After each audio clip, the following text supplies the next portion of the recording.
Bienvenidos a un nuevo Panorama Inversor. Estamos con Diego Martínez Bursaco, economista jefe de Inversor Global.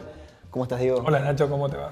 Bien, quiero tratar hoy el tema de los 100 días de Macri, de cómo arrancó. Sabemos que es un termómetro mundial que se utiliza a los 100 días, esta muestra, pero sobre todo en tema económico, que es lo que más nos fijamos nosotros.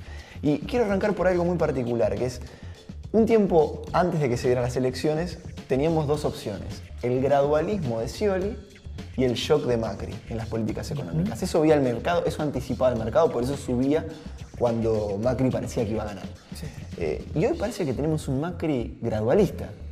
Se invirtió un poquito el rol también, en algunos aspectos al menos. Sí, creo que desde la campaña uno puede decir ciertas cosas que después cuando gobierna o tiene que gobernar, la realidad le impone otra agenda.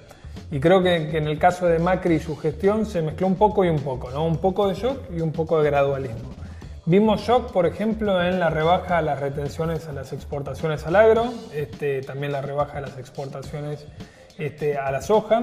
Vimos shock en levantamiento del cepo cambiario, porque efectivamente fue de shock, sin contar con un respaldo de dólares suficiente, todo, y salió bien.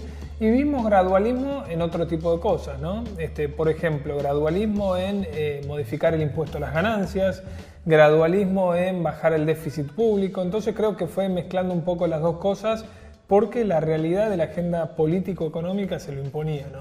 Por otra parte, me imagino que vos no habrías anticipado una suerte de precios cuidados de Macri, un seguimiento quizá a algunos empresarios que se salían del libreto, según decían en su gabinete. Sí, es medio raro, ¿no? Porque uno podría haber esperado quizás esas medidas más intervencionistas del Estado que se eliminen más rápidamente, pero también lo que marca la realidad es que el gobierno actual subestimó la inflación, ¿no? Y si vos subestimás la inflación y vemos una aceleración de la inflación como pasó en los primeros 3 meses de Macri, entonces tenés que ir haciendo más sintonía fina, volviendo a ese término tan hablado de la era de Cristina, ¿no? Pero que es una realidad sobre, hasta dónde puedo aplicar un shock, hasta dónde el gradualismo, sin que se deteriore tanto la actividad económica. Tengamos en cuenta lo siguiente: el objetivo inicial anunciado por Prat Guy como voz y platillos era 25% este año. Esa era la meta inflacionaria. En los 3 primeros meses ya llegamos a la mitad de esa propuesta. De hecho, marzo cerraría en 4,5%, lo que si se analizara sería un número bastante alarmante, más allá de que es imposible porque el segundo semestre sabemos que va a bajar. Ahora bien, sacándonos de encima este objetivo, esta meta inflacionaria, ¿viene mal el enfoque de la inflación? O sea, ¿se están haciendo las cosas que no se esperaban? Yo creo que, parte de lo que está haciendo era lo que todos esperaban que se hiciera. Y esta inflación que crece también es inflación heredada. Digamos, parte de las mordazas que se quitan, cepo cambiario, nombrabas vos por ejemplo, repercuten en la inflación, se pasan a precios. Sí, por supuesto. O sea, hay un componente de la inflación que vimos en estos 3 meses que tiene que ver con la liberación de ciertos precios que estaban reprimidos en la economía argentina desde hace unos años atrás y que sabíamos que eran irreales, ¿no?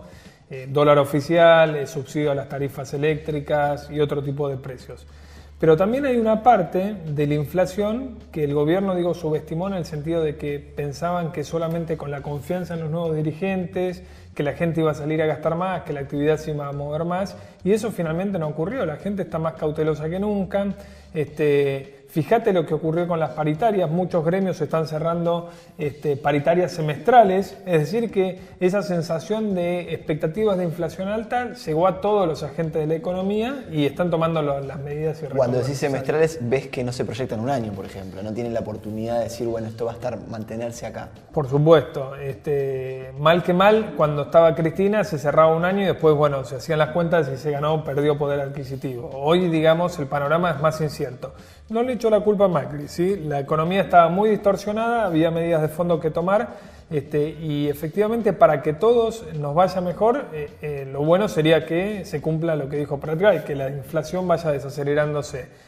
De allí, cuando tengan que volver a renegociar paritarias, quizá lo hagan en términos nominales a una variación más baja y así se van a acomodar. Y eso quizá pueda ser un escenario para el año próximo, y este año que sea un año de transición, incluso el segundo semestre. Sí, sin duda. Creo que, incluso ahora los más optimistas están reculando más en el sentido de decir, pensábamos que iba a ser el segundo semestre un poco más dinámico, ahora estamos hablando del último trimestre, ¿no?